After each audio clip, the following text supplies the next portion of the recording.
esa palabra que ustedes ven en el monitor es la palabra griega que es apología. De ahí viene la disciplina a la cual yo soy parte. De ahí viene la disciplina de la cual yo fui llamado a ser un maestro. Pero más adelante en la plática ustedes verán que esa disciplina no es solo exclusiva para alguien como yo. De ahí es donde viene la palabra apologética. La apologética es una parte de ser cristiano. Ahora, ¿qué es la apologética? Se estarán preguntando ustedes. ¿Para qué es importante y para qué sirve la apologética? ¿Y qué piensa Dios? Lo más importante, ¿qué piensa Dios sobre la apologética? Hace un par de años, el ministerio para el que yo trabajo se llama crossexamine.org, y el Dr. Frank Turek, que es mi jefe del patrón aquí, no, el jefe es Dios, no, pero él es mi empleador, no. Él recibió una llamada de un oficial de la Marina y le dijo: mi hija, la cual está en la Universidad de Carolina del Norte en Chapel Hill, me llamó. Este es su primer semestre. 4 semanas después de haber comenzado la universidad. Él levantó el teléfono y le dijo: papá, ya no creo en Dios. 4 semanas. No 4 años, no 4 meses, 4 semanas. Papá, ya no creo en Dios. Este hombre se montó en su vehículo, manejó 4 horas hasta la universidad, se sentó con ella toda la noche y no hubo manera de hacerla entrar en razón. Ya no creo en Dios. ¿Qué pasó?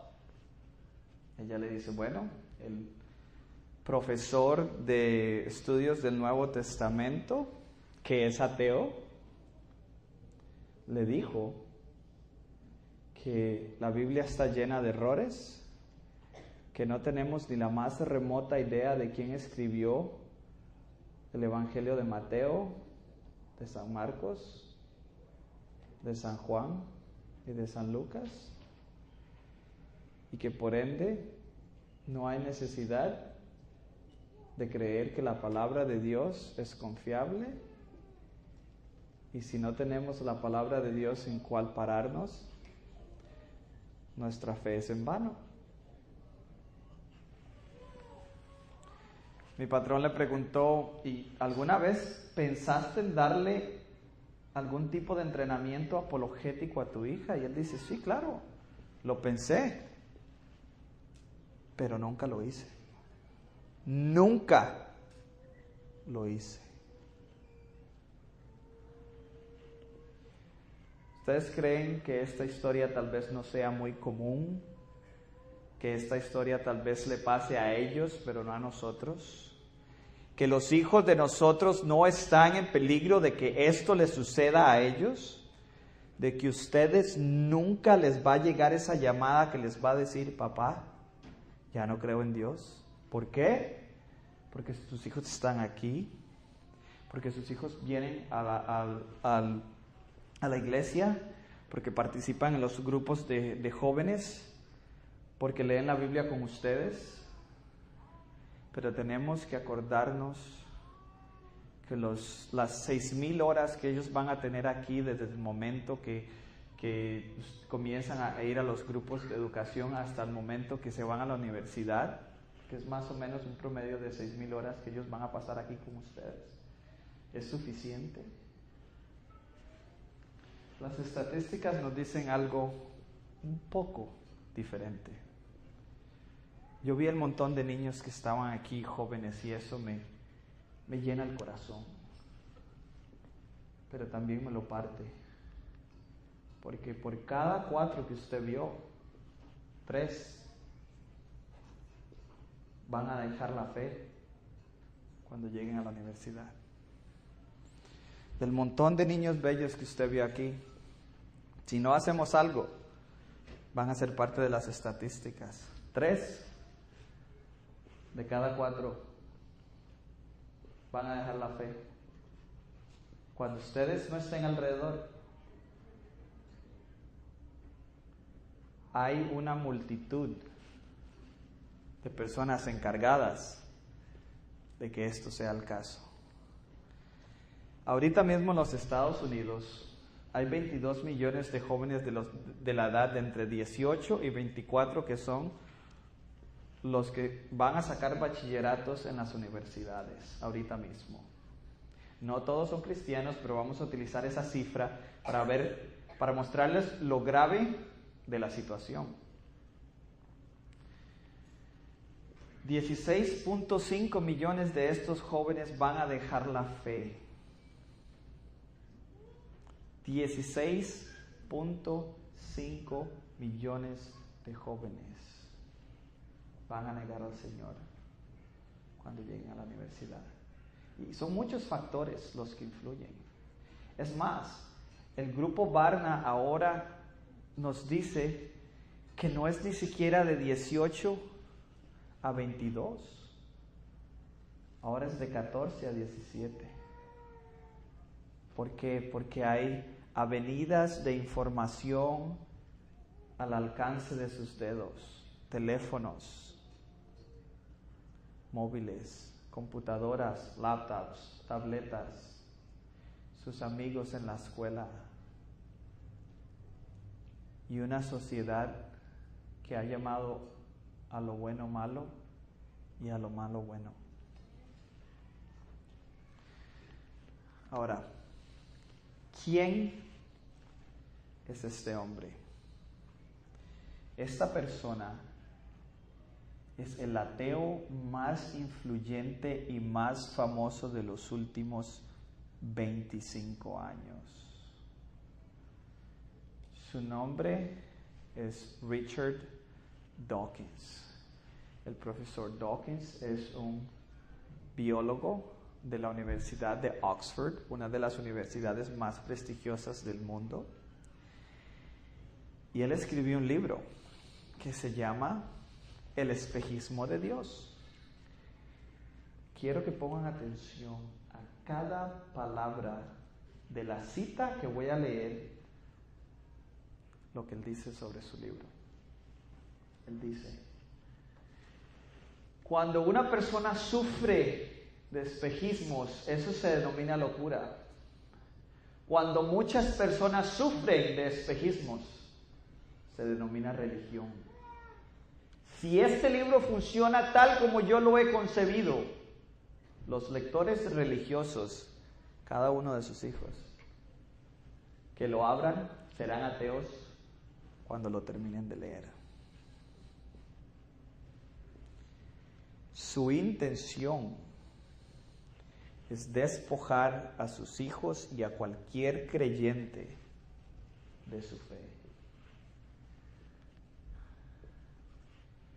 Y porque él tiene las credenciales, les aseguro que sus hijos, si ellos no tienen unas bases bien cimentadas, no solo en la escritura, pero en la lógica y en una filosofía cristiana que es consistente, el profesor Dawkins va a ser el ganador.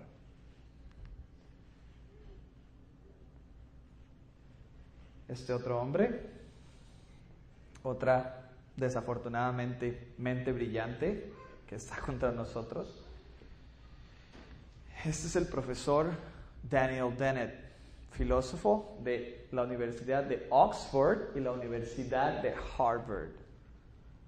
¿Cuántos de nosotros no desearíamos que nuestros hijos pudieran sacar una carrera en una universidad tan prestigiosa como esas? Pero estas son las personas las que les van a estar dando clases. Estas son las personas, estos son los modelos, los cuales van a estar esculpiendo las mentes de sus hijos.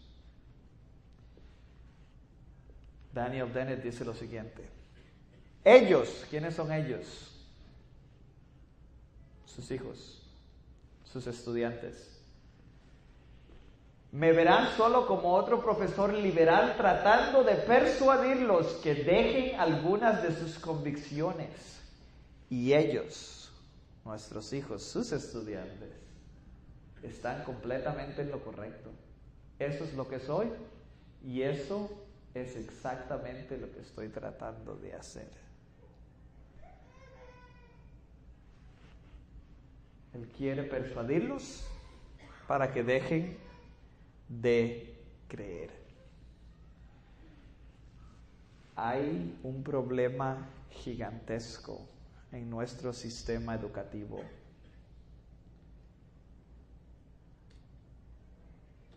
El número de profesores ateos o hostiles a la fe está en proporción de 1 a 20. Por cada profesor cristiano hay 20 ateos.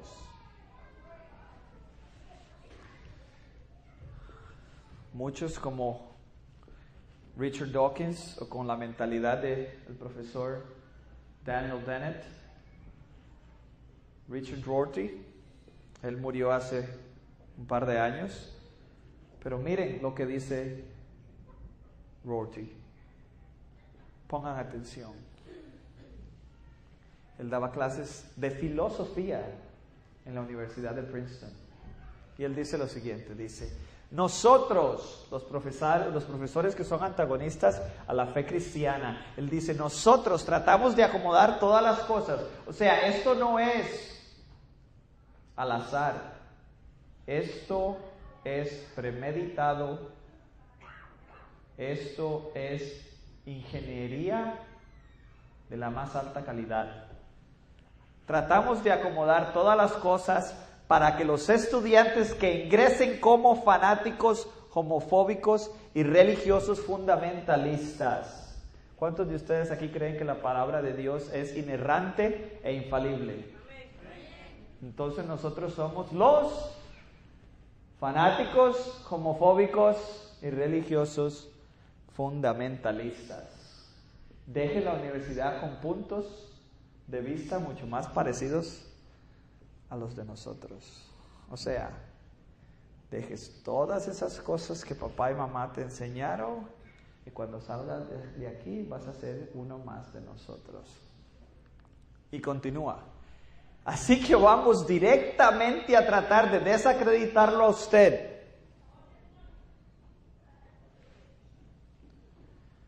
En los ojos de sus hijos, vamos a tratar de despojar a su comunidad religiosa fundamentalista ¿de qué?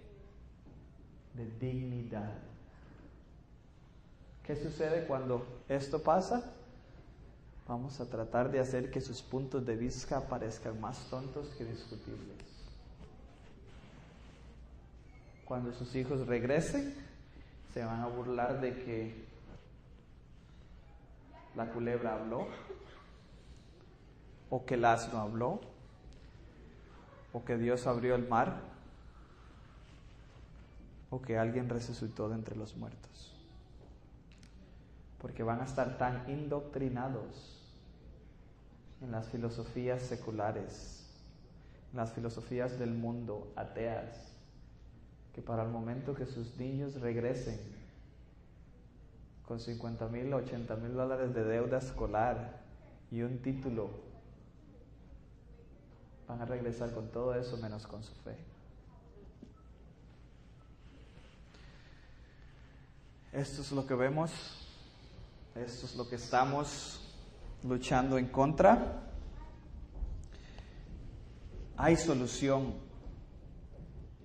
¿Hay alguna herramienta que nos pueda ayudar a combatir el ejército de personas que quieren despojar a nuestros hijos y a nosotros mismos? Ellos no solo están en contra de ustedes o en contra de sus hijos, están en contra de todos nosotros. Al igual que cuando un joven se convierte y lleva la palabra de Dios y el evangelio de Dios a su casa y sus padres se convierten, al igual hay casos donde jóvenes dejan su fe y pasan un par de años y sus padres dejan la fe también. ¿Por qué? Porque sus padres no pueden responder las preguntas difíciles con las que ellos tienen. Y Dios nos dio un intelecto, Dios nos dio una mente, no solo para poder leer su palabra, sino para poder razonar. Él nos dice, ven y razonemos juntos. Él nos dice que debemos de amarlo con todo nuestro corazón y nuestra fuerza. ¿Y con qué? Con toda nuestra mente. Es el mandamiento número 1 que nos da. Hay herramientas. Tenemos la apologética. ¿Y qué es la apologética? La apologética es la disciplina o la habilidad de poder explicar nuestra fe, no en términos emocionales. ¿Por qué? Porque si vamos a explicar lo que nosotros creemos en términos emocionales, el mormón puede hacer lo mismo, el musulmán puede hacer lo mismo. ¿Por qué no Alá? Porque Jehová. Poder explicar nuestra fe de tal manera que podamos dar una defensa razonable a todo aquel que pregunte o se oponga a la verdad de la fe cristiana. Y créanme, hermanos y hermanas, la oposición es fuerte. Primera de Pedro, capítulo 3, versículo 15, es como el punto de partida que Dios nos da para saber qué es lo que es la apologética. Y ahí es donde se usa la palabra apología. Dice, estad siempre preparados para presentar una defensa razonable con mansedumbre y reverencia ante todo el que les pida razón de la esperanza que hay en vosotros. ¿Cuál es la esperanza que hay en vosotros? Jesucristo. Él dice, antes, en el verso anterior de dice, santificad a Cristo en su corazón. Santifiquen a Cristo. Vivan una vida aparte para Él. Y aprendan. Siempre estén preparados. No dice de vez en cuando. No dicen cuando sus hijos vayan a la universidad. No dice que cuando vayan al trabajo. No dicen el domingo en la mañana o el domingo en la tarde o el miércoles en la tarde. Dice siempre. Estar preparados. Pablo, en el libro de los Hechos, comenzando en el capítulo 17, se extiende hasta el 22, 23, 24, creo. Pablo habla sobre, él hace apologética. Es más, Pablo era una persona preparada, era un judío que estaba preparado bajo Gamaliel, era un hombre que sabía las filosofías estoicas, era un hombre que conocía los libros. Es más, Pablo escribió 1/3 del Nuevo Testamento. Es un hombre brillante. ¿Y qué hacía él? Él debatía en el Areópago. Él debatía con todo aquel que le hiciera preguntas y que le pusiera atención. Es más, nosotros vemos la manera en la que Pablo lo hacía. Este versículo dice, Pablo entró según su costumbre y por 3 días de reposo razonó con ellos basándose en las Escrituras, explicando y presentando evidencia de que era necesario que el Cristo padeciera y resucitara de entre los muertos, y diciendo, este Jesús a quien yo les anuncio es el Cristo. Es más, Pablo era tan bueno como apologista que él no solo utilizaba la palabra de Dios, él utilizaba los mismos poetas paganos, las mismas filosofías. Es más, él dice, ese altar del Dios desconocido, de ese es el que les quiero hablar. Él utiliza los elementos del mundo para aclarar las verdades de Dios ante aquellos que se oponen. Quiero que se enfoquen aquí, en esta parte. Él razonó con ellos. Él no solo fue y les dijo, esto es lo que tienen que creer y punto. Él razonó con ellos. Se sentó a hablar utilizando lógica, evidencia, las escrituras y la razón. Y les explicó a ellos quién era Jesús y por qué tuvo que morir. Eso, hermanos y hermanas, es lo que debemos hacer nosotros. Es lo que estamos llamados a hacer. No podemos sentarnos todos los domingos en un servicio como este y pensar que vamos a ser los suertudos a los cuales no nos va a pasar esto con nuestros hijos o con nuestros nietos. No podemos. Ahora, ¿por qué es importante y para qué sirve la apologética? Ya a este punto de la plática creo que ustedes tienen una idea general de para lo que sirve la apologética y por qué es importante, pero vamos a ver un par de puntos para que les quede más claro y puedan tener un plan de acción para el futuro. Número 1, nos ayuda a responder preguntas difíciles. Nos ayuda a responder a preguntas difíciles. Número 2, nos ayuda a fortalecer la iglesia y la familia. Porque los dos están completamente conectados. La iglesia y la familia. Es más, el servicio de domingo comienza el lunes en la mañana en su casa. Así es como debe de ser. Nos ayuda a refutar errores, los cuales abundan.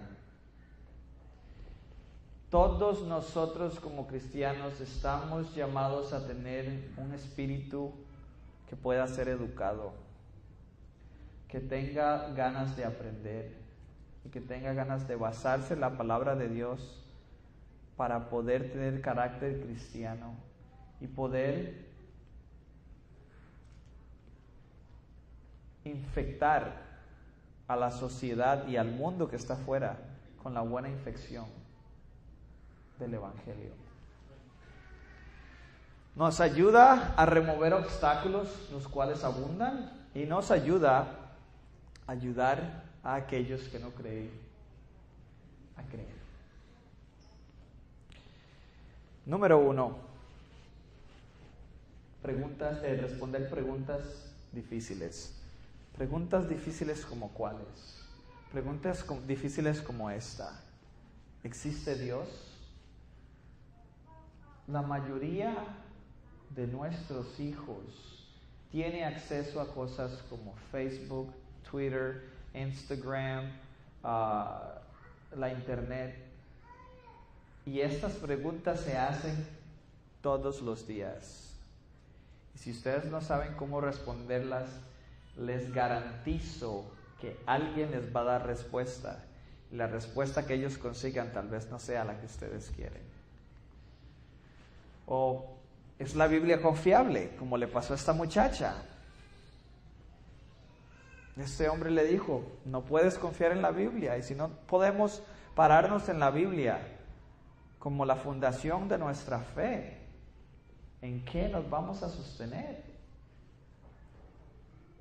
Al momento de que desmantelan, entre comillas, la fundación de nuestra fe, ¿qué nos queda?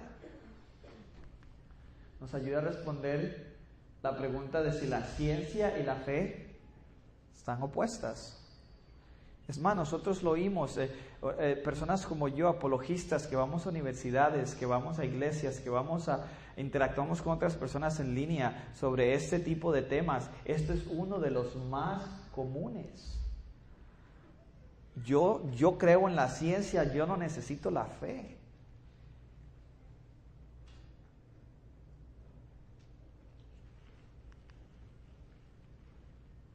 La teoría de la evolución. Somos un montón de monitos evolucionados aquí, creyendo en fábulas y creyendo en historias y creyendo en leyendas.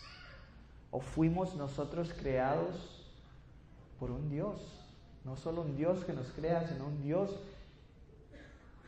al cual le importamos. ¿Pueden todas las religiones llevarnos a Dios? Eso es uno de los más comunes. Porque les garantizo que muchas de las personas que ustedes conocen, que no están bien versadas en la palabra de Dios, creen que el cristianismo es solo uno de los caminos para llegar a Dios. Solo uno de los caminos para llegar a Dios. ¿Qué dice Jesús? ¿Que Él es qué? El único camino. Él es la puerta. Que nadie puede llegar al Padre si no es por medio de Él. Pero desafortunadamente, nuestros hijos están creyendo en una sociedad con una mentalidad pluralista que les dice que hay más de un camino para llegar al cielo, para llegar a Dios, y que si usted no piensa así es obtuso y es retrógrado. Y está viviendo en la Edad Media. Y nos dicen que no hay ninguna evidencia histórica sobre la resurrección de Dios. Que Dios ni siquiera, que Jesús nunca existió y que nunca se levantó de entre los muertos. Ahora, el próximo punto es que fortalece a la iglesia y la familia. Porque si nosotros sabemos por qué creemos, no solo sabemos lo que creemos, porque ustedes saben lo que creen, pero también necesitan saber por qué creen. Porque si no saben por qué creen, están igual que los testigos de Jehová, o están igual que los musulmanes, o este montón de doctrinas que son aberraciones de la palabra de Dios. La apologética equipa al cristiano con verdades y evidencias lógicas e históricas que acentúan su confianza en la Biblia. Entre más estudio la Biblia yo, más se me paran los pelos de punta de ver cómo es el único libro que en realidad explica mi condición humana. ¿Ustedes sabían que los musulmanes creen que nosotros nacemos llenos de bondad? ¿Pero qué es lo que presenta la evidencia? Mis hijos, esto es mío, démelo ya, yo quiero, váyase de aquí. Yo no les enseño a tener malos modales. Vienen automáticamente preprogramados. ¿Cómo se llama eso? Pecado original. Es la única cosmovisión, el único sistema de creencia que nos ayuda a explicar el mundo como en realidad lo es. El mundo es como un rompecabezas. Y la Biblia, la palabra de Dios, es la tapa que nos deja saber dónde van las piezas.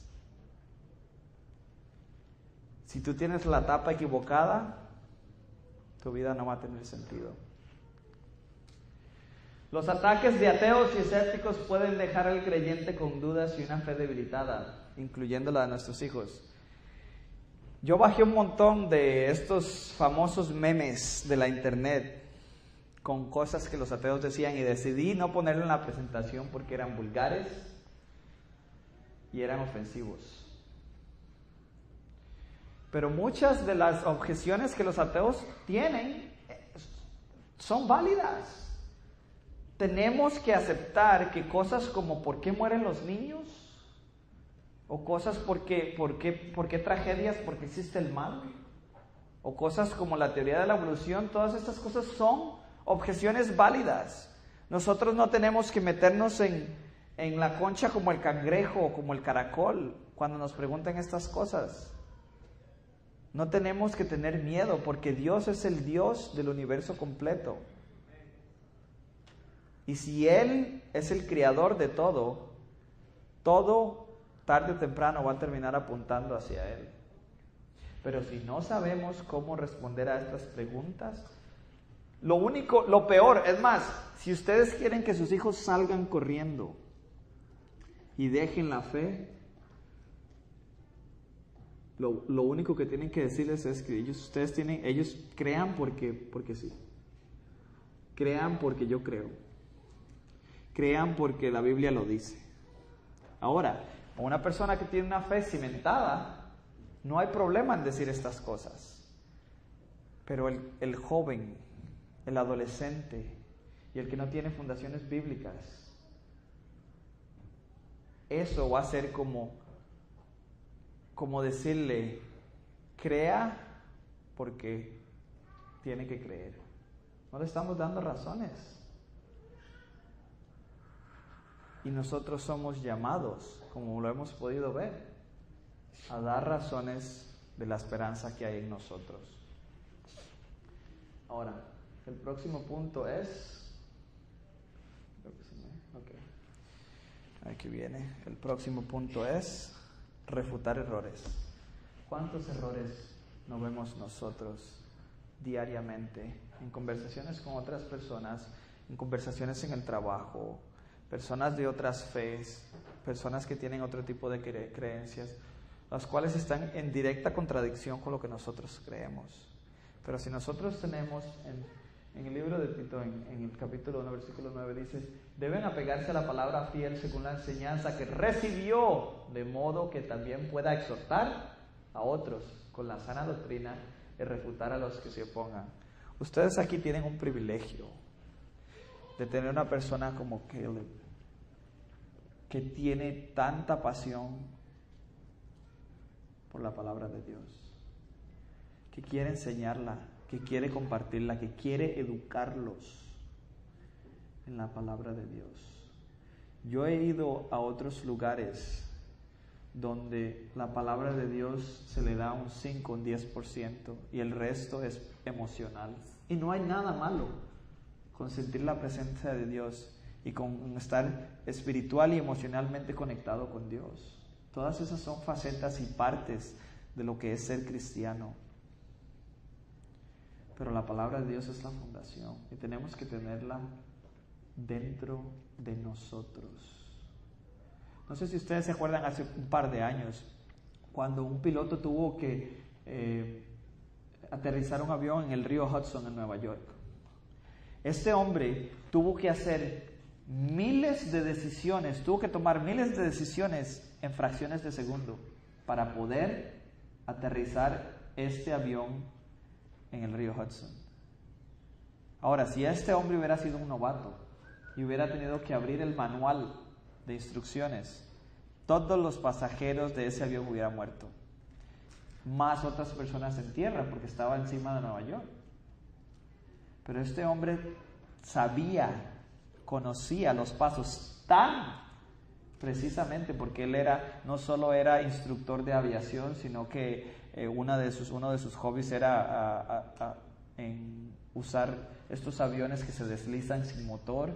Él sabía hacer todo eso e inmediatamente tomó todas las decisiones correctas y salvó a todo aquel que estuvo dentro de ese avión. Así debe ser el carácter y el conocimiento de nosotros en cuanto a las Escrituras, que cada vez que suceda algo inmediatamente, casi automáticamente, podemos hacer lo correcto, porque tenemos el carácter de Cristo dentro de nosotros y sabemos cómo reaccionar de la manera correcta. Y eso es lo que nos ayuda la apologética, a refutar errores. ¿Por qué? Porque si tenemos la lógica, si tenemos la razón, si tenemos las herramientas, el conocimiento y la palabra de Dios, podemos sostener las verdades de Dios y defenderlas de una manera razonable. Esto es lo que estamos llamados a ser defensores de la fe, cada uno de nosotros. Próximo punto es que nos ayuda a remover obstáculos. ¿Cuántos obstáculos no hay para nuestros hijos allá afuera? ¿Es la moralidad subjetiva o objetiva? ¿Existe el bien y el mal? Otra vez la evolución, la ciencia. Y les aseguro que nuestros hijos están creciendo en un mundo que está lleno de tecnología y les dicen que la ciencia es la manera del futuro. No debemos de tenerle miedo a la ciencia, debemos de tenerle miedo a aquellos que utilizan la ciencia para alejar a nuestros hijos de la verdad. Nos ayuda a remover obstáculos, ayuda a guiar al escéptico y al no creyente en el laberinto de creencias actuales, que son muchas y la mayoría son incorrectas. Y nos ayuda a aclarar las confusiones existentes y misconcepciones sobre el cristianismo. 9 de 10 personas que no creen en Dios tienen una misconcepción de que nosotros somos los malos, de que nosotros somos los que estamos contra el matrimonio homosexual, no contra la homosexualidad, que nosotros somos los que no entendemos, que nosotros somos los que estamos en el lado incorrecto de la historia, que nosotros somos tontos, que creemos en un libro de leyendas que fue escrito hace 2000 años. Y el último y el más importante, nos ayuda a traer al no creyente a la verdad del Evangelio. Eso es lo que estamos llamados nosotros a hacer. Estamos llamados a ganar almas para el Señor. En cualquier lado, si ustedes pueden argumentar de una manera elocuente, de una manera inteligente, en el trabajo. Muchos de ustedes yo sé que les dicen que no pueden hablar de Dios en el trabajo, que no pueden mencionar a Dios en el trabajo, que dejen esas cosas en la casa. Pero si ustedes están en un break de lunch y están con una persona que no cree y conocen las Escrituras y pueden darse cuenta de las cosas que esta persona está interesada y pueden mostrarle un caso de la veracidad de la palabra de Dios y del cristianismo, pueden ser ustedes la semilla que Dios usa para traer a esta persona, a este ateo, a este no creyente, a este musulmán. Y Dios puede usar muchas cosas. Es más, en el Medio Oriente nosotros estamos viendo casos en números récord de musulmanes que están convirtiéndose al cristianismo por sueños. No podemos poner a Dios en una caja, pero tampoco podemos solo decirle, es tu trabajo. No, Él nos ha llamado, ha levantado un pueblo para poder llevar las buenas nuevas a los 4 puntos cardinales. Y el resultado final deseado es la salvación del no creyente. Eso es lo que la apologética hace. Es más, uno de mis apologistas favoritos es el señor Ravi Zacharias, y él dice lo siguiente, él dice: la meta en la mayoría de conflictos es la de destruir a tu oponente. El diálogo o la argumentación es un conflicto de puntos de vista opuestos o divergentes. Pero él dice, pero la meta de la apologética es ganar a tu oponente. No estamos ganando el argumento, no estamos ganando el pleito, entre comillas. Estamos ganando a la persona. Porque lo que la apologética hace es que nos ayuda a construir un puente entre el corazón y la mente. Ayuda al creyente a pensar y ayuda al pensador a creer. Entonces, todo esto que he hablado no tiene sentido si no sabemos lo que piensa Dios sobre la apologética. ¿Es la apologética algo que el hombre ha creado para ayudarle a Dios? ¿Es la apologética una disciplina que es extrabíblica? ¿Es una filosofía? Es más, Pablo dice que no nos dejemos llevar por estas filosofías vanas. ¿Es la apologética una de estas filosofías vanas las cuales no debemos de tomar parte? Dios es claro. Él nos llama a todos a ser apologistas, como lo vimos en 1 de Pedro, capítulo 3, versículo 15. Él nos dice claramente, siempre debemos de estar preparados para responder, para dar una respuesta razonable, una respuesta racional, una defensa de la fe. Y Él no solo nos llama a todos a ser apologistas, sino que Él también nos dice que nosotros debemos de destruir argumentos. O sea, no solo estamos defendiendo, sino también no solo estamos en la defensa, sino también estamos en la ofensa. Cuando en el sistema educativo nos dicen que nuestras hijas y nuestros hijos tienen derecho a ir al baño que les plazca, que cuando nosotros tenemos el derecho a congregarnos aquí, a alabar a Dios aquí, pero no podemos hablar de Dios afuera de estas cuatro paredes, todo argumento necesita ser destruido en el nombre de Jesús. En el libro de Corintios, Él es claro. Él nos dice, destruimos argumentos y toda altivez que se levanta contra el conocimiento de Dios y llevamos cautivo todo pensamiento para que se someta a Cristo. Dios nos ha dado dos libros, su palabra revelada y el libro de la naturaleza. Por eso en Romanos 1 Dios dice que no hay ninguno que tenga excusa, porque Él se manifiesta por medio del mundo natural.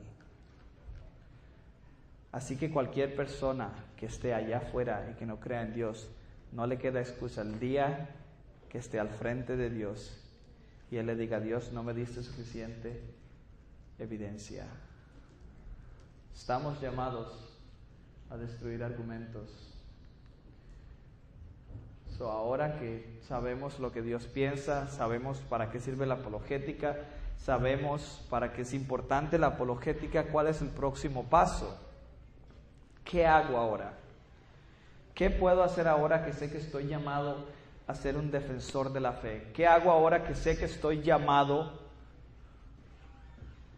a estar en el ejército de Dios? ¿Qué podemos hacer? Bueno, hay varias cosas que podemos hacer y podemos tomar los pasos hoy para continuar creciendo, como el proceso de la santificación. Dios nos salva, pero debemos dedicarnos todas nuestras vidas a crecer más y más como nuestro Señor Jesucristo, a perfeccionar nuestras vidas. Nunca vamos a llegar a ser perfectos desde este lado de la cerca, pero la meta es ser más y más como Jesús. Número 1, hablar con su pastor sobre cómo aprender más. Gracias a Dios, el Señor nos ha dado herramientas y personas que están directamente en este negocio de la palabra de Dios. Número 2, prepárense para la batalla, busquen material en línea, hay buen material en línea, es más, y toda la gloria se la tengo que dar a Dios de antemano, pero unos compañeros de trabajo míos y yo estamos creando una serie de lugares en línea donde ustedes pueden encontrar vasto material apologético. Y ustedes, preguntas, es más, ustedes nos pueden escribir a nosotros si tienen preguntas y nosotros trataremos de mostrarles dónde están las respuestas o ayudarles a responderlas directamente. Hay material en línea y podemos prepararnos para la batalla. Porque algo que voy a decir antes de continuar, cuando nosotros estudiamos, yo no sé ustedes, pero yo me acuerdo que mi primer año de universidad, yo no me acuerdo de nada de lo que aprendí en mi primer año de universidad. Número 1, porque yo todavía estaba en el mundo y andaba siendo loco. Número 2, porque el primer año de universidad en Costa Rica usualmente son generales, ¿no? Son materias generales que son obligatorias. Y porque no tenía yo un fin particular del cual estaba estudiando. Así que estudiar es bueno, pero en el mundo de la apologética y en el mundo de la teología yo creo que deberíamos aprender que es mejor entrenarse. Porque si tú entrenas, tú sabes que estás entrenando porque hay un oponente y va a haber una batalla en el futuro. Entonces te entrenas, te esfuerzas, sudas y das lo máximo que puedas. Así que debemos de entrenarnos, no solo estudiar, sino entrenarnos para que el día que se aparezca la oportunidad de defender la palabra de Dios, tengamos las herramientas necesarias y el conocimiento necesario. Otra cosa, buscar programas apologéticos de estudio para jóvenes y adultos. Esto no es solo para jóvenes, es para nosotros también. Es para nosotros también. Nosotros, gracias a Dios también, en el ministerio que yo trabajo, crossexamine.org, tenemos un programa de apologética en español que estamos a punto de sacar y con el pastor Caleb aquí vamos a tratar de traerles ese programa aquí en los próximos meses. Así que apúntense ustedes y toda persona, aquella que ustedes conozcan de otras congregaciones allá, porque esto no es solo para nosotros. Es para el cuerpo de Cristo en su entereza. Ahora, aprender a responder preguntas difíciles, hablamos de eso. Aprendamos a tal vez no podamos, algo como una pregunta como el problema del mal. Si Dios existe, ¿por qué el mal existe? Si Dios es todopoderoso y omnibenevolente, o sea que es completamente bueno. ¿Por qué existe el mal? Tal vez nosotros no podamos, porque eso es un problema complejo, tal vez nosotros no podamos responder esa pregunta completamente, pero podemos, como dice uno de mis camaradas y colegas, podemos poner esa piedrita en el zapato, que cada vez que caminen ellos la sienten, que tienen que ver qué es lo que pasa. Esta respuesta se oye razonable. Con materiales, les pueden decir, pueden ir a este sitio web o pueden darle por lo menos una puerta a la respuesta y que ellos busquen. Si ellos son sinceros, ellos lo buscarán, porque muchas de las personas, cuando nosotros vamos a las universidades, muchas de las personas con las que nosotros hablamos, nosotros nos preguntamos, si el cristianismo fuera verdad, ¿serían cristianos? Y mucha gente dice que no. Porque no están en busca de la verdad, están en busca de lo que los hace sentir bien. Ora para que Dios te dé un espíritu de audacia para defender el Evangelio. 9 de 10 veces las personas que tienen un diálogo con personas de otra fe, especialmente con musulmanes o con ateos, o con personas testigos de Jehová o mormones, no tienen diálogo porque les da miedo. Porque les da miedo al no saber cómo responder. Tenemos que pedirle a Dios que nos dé un espíritu de fortaleza, de audacia para defenderlo. Él dice, si te avergüenzas de mí aquí, ustedes saben el resto del verso. Ustedes pueden ir a mi sitio web, es un sitio solo como de entrada, es jgil.org, y ahí hay 3 otros ministerios en línea a los cuales responden preguntas. Siempre estemos listos para dar una defensa razonable a todo aquel que nos pregunte.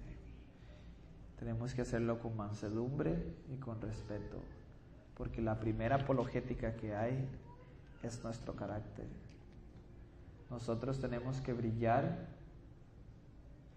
con la pureza de Dios, con el carácter de Dios, porque todos tenemos el mismo poder que levantó a los muertos de la tumba dentro de nosotros.